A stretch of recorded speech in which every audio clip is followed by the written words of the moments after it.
Bismillahirrahmanirrahim. Alhamdulillahirrabbilalamin. Wassalatu wassalamu ala asyrafil anbiya'i wal mursalin wa ala alihi wa sahbihi ajma'in. Assalamualaikum warahmatullahi wabarakatuh. Salam ukhuwah, salam kasih sayang dan salam satu Malaysia. Mulakan forum kita pada hari ini dengan Ummul Kitab Al-Fatihah.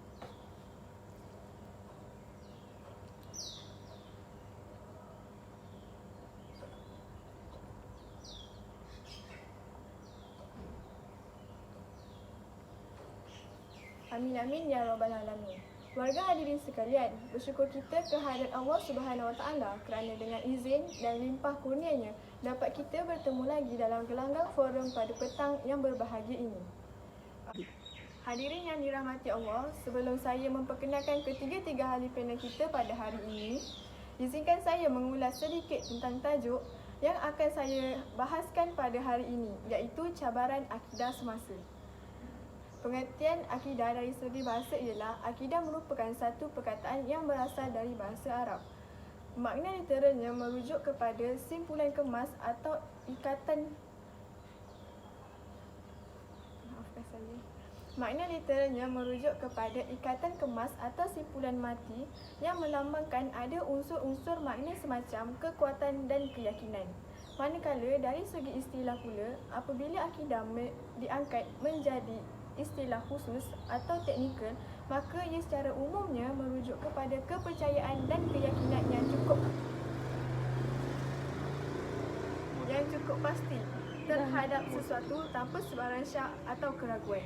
Oleh itu, dalam perspektif Islam, istilah akidah atau iman dalam konteks teknikal ini tidak boleh diterima sekiranya ia sekadar hanya terungkap dalam pengisytiharan verbal semata-mata. Kerana dalam kehidupan kita cukup ramai sekali kalangan orang munafik yang hipokrit mengisytiharkan secara lip service bahawa mereka adalah Islam, sedangkan di dalam hati tidak wujud pun walau sekelumit iman. Sebelum mengupas tajuk ini dengan lebih mendalam, terlebih dahulu mari kita berkenalan dengan ketiga-tiga orang ahli panel kita pada hari ini. Jangan ragu dan jangan risau kerana warga dewasa memangnya tidak asing dengan ahli panel kita pada hari ini. Baiklah, di sebelah kanan saya ahli panel pertama, Saudari Siti Narisha. Apa khabar saudari? Alhamdulillah sihat. Anda pula? Alhamdulillah sihat juga. Seterusnya, ahli panel kedua kita yang segak berkemeja, Saudara Azizul Hakim. Selamat datang saudara. Dan di hujung sana pula adalah ahli panel kita yang ketiga, iaitu Nur Nabihah. Selamat datang juga saudari.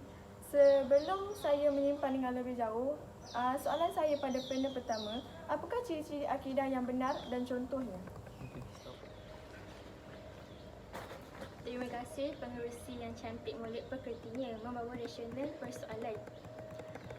Terlebih dahulu, yang dihormati barisan tetamu kehormat, kombinasi kehakiman intelektual, rakan-rakan hadirin yang dirahmati Allah sekalian. Pertama sekali, ingin saya menerangkan ciri-ciri akidah yang benar. Antara ciri-ciri akidah yang benar ialah keyakinan yang teguh terhadap kewujudan, keesaan dan kekuasaan Allah Subhanahu Wa Taala. Yang kedua ialah menjauhkan diri daripada mensyirik ke Allah. Dan yang terakhir adalah kepercayaan dan keyakinan berlandaskan Al-Quran dan As-Sunnah. Atas. Beriman kepada Allah Ta'ala dan sifat-sifatnya dengan cara menerima dan meyakini sesuai dengan apa yang tertulis dalam Al-Quran dan As-Sunnah, iaitu hadis. Selain itu, melakukan 6 rukun iman dalam kehidupan sesuai dengan ajaran Islam dengan melaksanakan perintah Allah dan menjauhi larangannya. Tambahan lagi, saling menghormati dan menyayangi sesama anggota keluarga dan masyarakat sesuai ajaran Islam.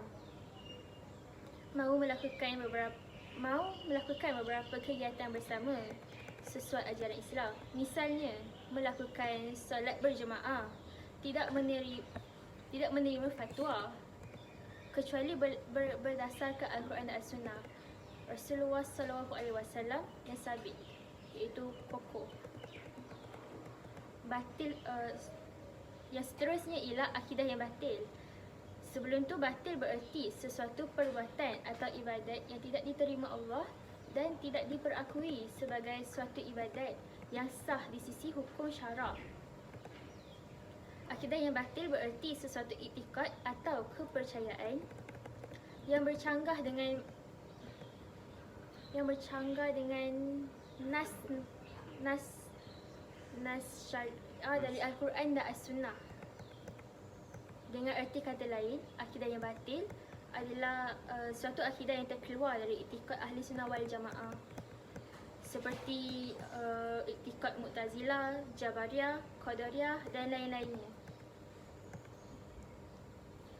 Dari iktikad-iktikad kumpulan-kumpulan sesat.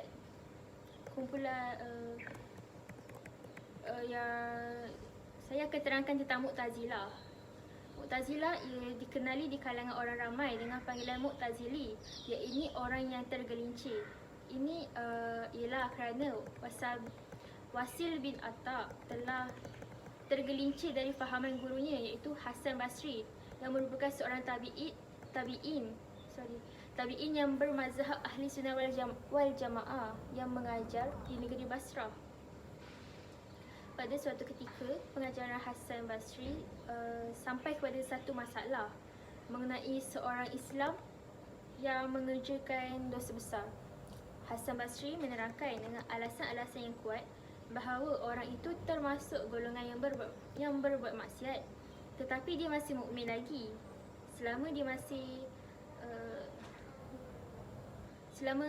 dia masih percaya kepada Allah, Rasulnya dan segala perkabaran yang dibawanya. Namun begitu, pendapat Hasan Basri ini telah dibangkang oleh muridnya, iaitu Wasil bin Attab. Wasil berkata, orang yang melakukan dosa besar tidak lagi dikira sebagai seorang mukmin, tapi dia tidak pula menjadi kafir. Jika dia tidak bertaubat di akhirat kelak, dia akan kekal di dalam neraka. Cuma azabnya akan jadi ringan dan tidak seperti azab yang dirasai oleh orang yang kafir sejati. Seterusnya, Wasil berpendapat orang yang kekal dalam neraka ada dua kumpulan. Yang pertama iaitu kafir sejati. Yang kedua pula ialah orang Islam yang melakukan dosa besar tanpa taubat. Fikiran dan pendapat Wasil ini tidak dapat diterima oleh gurunya Hasan Basri. Lalu Wasil bin Attab ni diusir oleh golongannya. Kemudian Wasil pun mengasingkan diri ke sebuah tempat pengajian yang tersendiri dan meneruskan keyakinannya. Fikiran Wasil ini telah disokong oleh Umar bin Ubaid yang menyebabkan terbentuknya satu mazhab tersendiri yang dikenali dengan nama mazhab Mu'tazilah, di mana Wasil bin Attab adalah pemimpin dan penganjur mazhab Mu'tazilah. Itu. Terima kasih. Terima kasih kepada panel pertama kita atas lontaran ciri-ciri akidah yang utuh lagi berisi. Sebentar tadi, ahli panel pertama kita ada menerangkan tentang akidah yang benar dan akidah yang batil. Seterusnya, ahli panel kedua kita akan menerangkan faktor-faktor yang menyebabkan berlakunya penyelewengan akidah. Silakan. Terima kasih kepada pengerusi atas soalan yang diberikan. Antara faktor-faktor yang menyebabkan terjadinya penyelewengan akidah adalah jahil terhadap prinsip-prinsip asas akidah yang benar. Hal ini terjadi kerana sikap tidak mahu mempelajarinya, atau kerana begitu sedikitnya perhatian yang dicurahkan terhadap ilmu agama. Ini mengakibatkan datangnya generasi yang tidak memahami akidah yang benar dan tidak mengerti perkara-perkara yang bertentangan dengannya, sehingga yang benar dianggap batil dan yang batil pula yang dianggap benar. Faktor yang pertama ialah taksub ataupun fanatik kepada ajaran nenek moyang mereka, yang menyebabkan mereka tetap mempertahankan tradisi nenek moyang meskipun hal itu termasuk kebatilan akidah.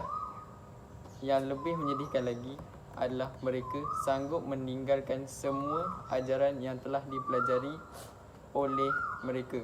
Malah mereka lebih cenderung melakukan perkara yang batil dalam ajaran nenek moyang mereka. Antara contoh amalan nenek moyang yang cukup berpotensi untuk merosakkan akidah anak-anak muda sekarang ialah mengasapkan setanggi pada setiap upacara. mengikat kain putih atau kuning di nisan kubur dan bermain judi sambil berjaga sampai pagi di rumah yang ada kematian. Mereka juga berubat dengan cara perbomohan walaupun pada sakit yang jelas dari segi saintifik. Faktor yang kedua ialah taklid atau taksub, iaitu mengikuti sebuah pengajaran tanpa landasan dalil. Hal ini terjadi dengan mengambil pendapat-pendapat orang dalam permasalahan akidah tanpa mengetahui landasan dalil dan kebenarannya. Inilah realiti yang menimpa banyak kelompok-kelompok serpihan seperti kaum Jahmiyah, Mu'tazilah, Syiah dan lain-lain. Mereka adalah golongan yang telah terjerumus dari jalan yang benar kerana mereka mengikut pengajaran yang tidak berasaskan Al-Quran dan As-Sunnah. Ini menyebabkan mereka menerima azab yang pedih di akhirat kelak kerana tidak mengikut perintah Allah Subhanahu. Faktor yang ketiga ialah lalai dari merenungkan ayat-ayat Allah, baik ayat kauniyah yang menceritakan tentang tanda-tanda kebesaran Allah Subhanahu Wa Taala maupun kauliyah, iaitu kitab suci Al-Quran. Hal ini terjadi kerana terlalu mengagumi perkembangan kebudayaan materialistik yang dibesarkan oleh orang-orang barat, sehingga kan kemajuan masyarakat itu diukur dengan sejauh mana kita dapat meniru gaya hidup mereka. Mereka menyangka bahawa kecanggihan dan kekayaan sesebuah material adalah ukuran kehebatan gagum atas kecerdasan akal mereka. Mereka lupa akan kekuasaan dan keluasan ilmu Allah yang telah menciptakan mereka dan memudahkan pelbagai perkara untuk mencapai kemajuan seperti sekarang. Faktor yang keempat ialah kerana kurangnya bimbingan agama yang benar dalam keluarga Muslim. Peranan ibu bapa dalam membina kepribadian diri anak-anak sangatlah besar, tetapi yang terjadi pada zaman kini, anak-anak membesar di bawah asuhan sebuah mesin bernama televisyen, handphone atau gadget lain. Mereka akan terpengaruh dengan artis idola mereka, meskipun artis tersebut sering mendedahkan aurat mereka dengan memakai pakaian yang tidak mengikut syariat Islam, seperti memakai pakaian yang menampakkan bentuk badan. Faktor yang terakhir ialah media massa.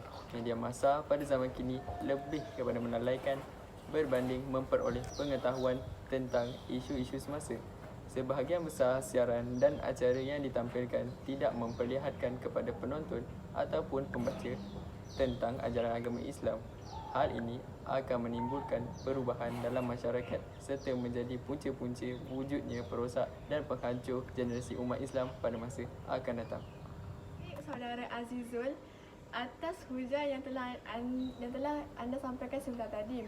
Yang terakhir, ahli panel kita yang ketiga akan menerangkan tentang cara-cara untuk mengatasi masalah penyelewengan akidah yang berlaku.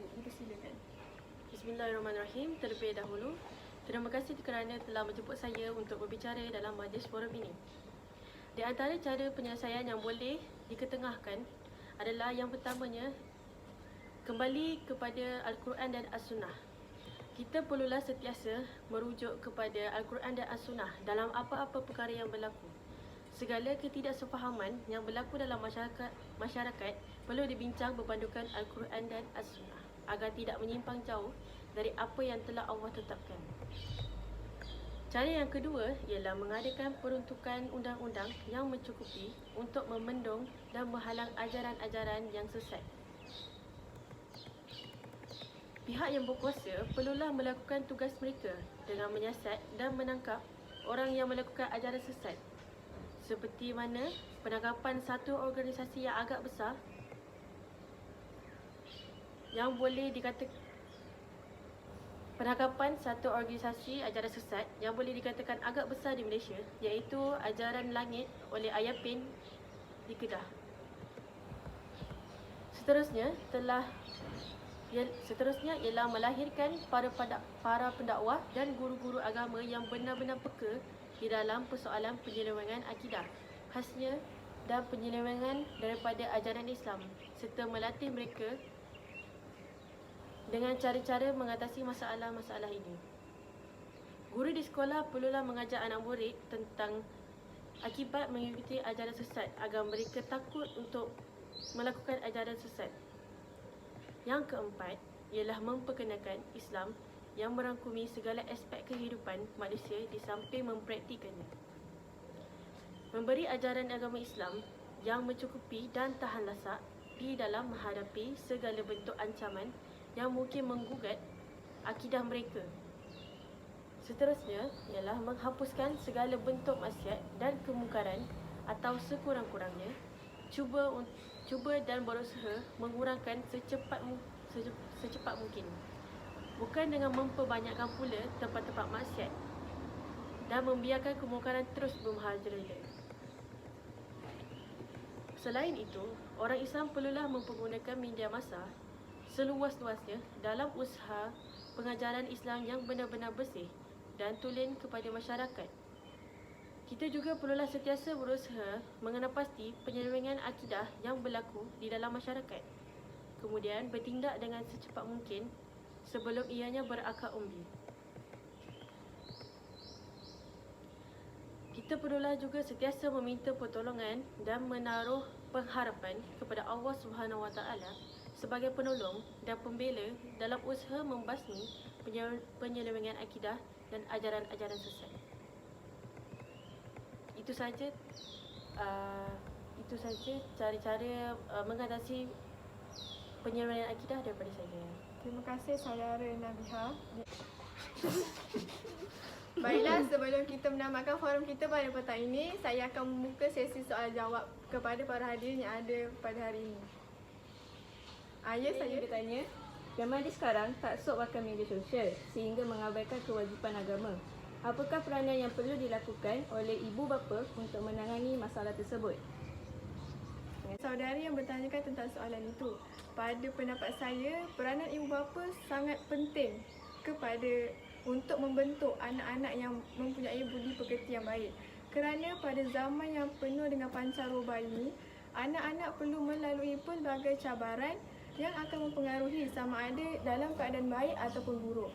Oleh itu, ibu bapa perlulah memastikan anak-anak berkawan dengan seseorang yang mempunyai pengaruh yang baik dan bukannya buruk. Kerana mempengaruhi seseorang sangatlah mudah, memandangkan zaman ini merupakan zaman yang moden, zaman yang terlebih maju.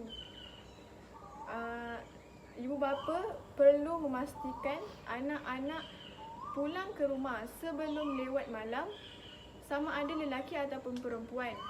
Ibu bapa juga perlu memastikan kawan-kawan anak mereka mempunyai pengaruh yang baik, kuat keimanannya. Dan ibu bapa perlu berhadapan dengan rakan-rakan anak tersebut untuk memastikan apa yang dicakap oleh anak-anak itu sama seperti apa yang dilihat oleh ibu bapa sendiri. Itu saja pandangan saya. Saya akan serahkan kepada ahli panel pertama kita. Saya pula, betul lah apa yang dikatakan oleh pengerusi kita tadi. Tapi saya ingin menambahkan tentang peri pentingnya ibu bapa dalam memberikan kasih sayang yang sepenuhnya terhadap anak. Kita sedia maklum bahawa pada era modernisasi ini, kebanyakan ibu bapa memilih untuk bekerja untuk menambahkan pendapatan isi rumah. Hal ini terjadi kerana kos sara hidup yang tinggi. Oleh itu, ada segelintir ibu bapa yang tidak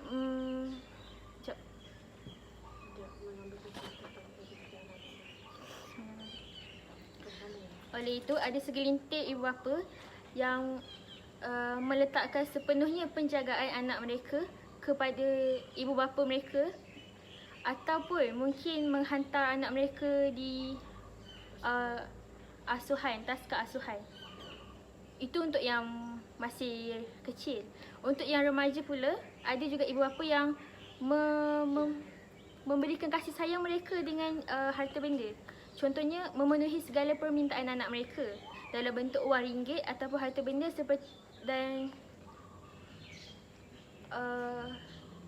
impak daripada perbuatan ini, anak akan merasa bahawa ibu bapa itu lebih mementingkan kerja daripada mereka, hingga menyebabkan anak tu terasa kurang kasih sayang dan ingin mendapatkan kasih sayang oleh daripada orang lain. Okay, contoh kat sini, dalam anak-anak mempunyai hubungan dengan rakan sekelas ataupun mungkin rakan-rakan yang berlainan jantina di luar sana, atau boleh kita panggil sebagai couple lah, couple. Itu saja daripada saya. Terima kasih. Nak tambah lagi agama? Cukup. Dah. Okey, kita balik kepada soalan yang seterusnya. Okey, soalan saya, apakah kesan apabila remaja terlalu lalai dengan mendengar lagu yang mempunyai bahasa yang tidak sepatutnya diucapkan? Okey, terima kasih saudari. Terima kasih kepada saudari yang menanyakan soalan tersebut. Pada pendapat saya, remaja kini lebih gemar mendengar lagu-lagu daripada negara barat, dan ianya akan mempengaruhi fikiran mereka kerana lagu-lagu tersebut mempunyai makna yang tersirat. Remaja lebih gemar mendengar lagu-lagu sebagai medium hiburan mereka berbanding daripada mendengar nasyid ataupun alunan Al-Quran. Lagu-lagu tersebut akan mempengaruhi percakapan mereka, percakapan seharian mereka kerana terdapat lagu-lagu yang mempunyai bahasa kasar, dan mereka akan terbiasa dengan perkataan tersebut kerana mereka mendengar lagu itu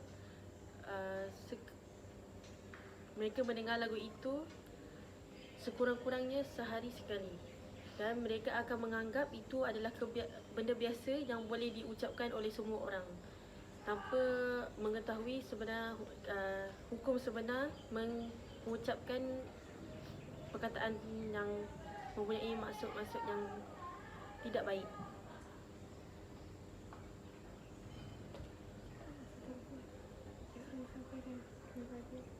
Seterusnya, bagaimana pula dengan pendapat panel? Saya setuju dengan pendapat panel ketiga kita. Pada pendapat saya pula, lagu yang mengandungi kata-kata kisah ini juga akan membuat muzik video yang berkait rapat dengan perkataan yang kisah itu juga. Muzik video yang berkait rapat dengan perkataan kisah ini seperti muzik video yang mengandungi aksi-aksi lucah yang akan memberi kesan yang besar terhadap pemikiran anak-anak muda pada generasi kita ini.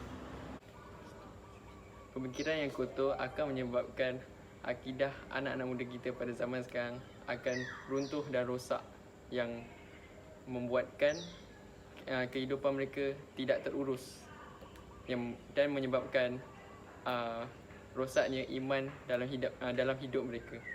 Sekian daripada saya. Alhamdulillah, sampai ke penghujung juga kita pada forum pada petang ini. Sebelum saya menutup forum ini, saya ingin ulas sedikit tentang tajuk kita yang kita bahaskan pada hari ini. Sebagai kesimpulannya, dapat kita tegaskan bahawa orang yang mempunyai akidah yang benar sama sekali tidak akan terpesong dan akan diperdayakan oleh syaitan. Hakikat ini adalah berdasarkan janji Allah Subhanahu Wa Taala di dalam Al-Quran yang bermaksud, sesungguhnya hamba-hambaku tidak bagimu syaitan sebarang kuasa untuk menyesatkan mereka kecuali sesiapa yang menurutmu dari orang-orang yang sesat dengan pilihannya sendiri. Surah Al-Hijr ayat 42. Allah juga telah berjanji bahawa orang yang mengikut petunjuknya semasa berada di dunia tidak akan sesat dan tidak akan sengsara di dalam firman-Nya yang bermaksud, turunlah kamu berdua dari syurga ini bersama-sama dalam keadaan setengah daripada kamu menjadi musuh bagi yang lain. Kemudian jika datang kepada kamu petunjuk dariku, maka sesiapa yang menurut petunjukku ini, nescaya ia tidak akan sesat dan tidak akan sengsara. Surah Toha ayat 1, 2, 3. Dengan ini saya mengucapkan ribuan terima kasih kepada ketiga-tiga ahli panel kita pada hari ini dan kepada penonton yang sudi mendengar forum kita pada hari ini. Saya sudahi dengan wabillahi taufiq wa hidayah. Assalamualaikum warahmatullahi wabarakatuh.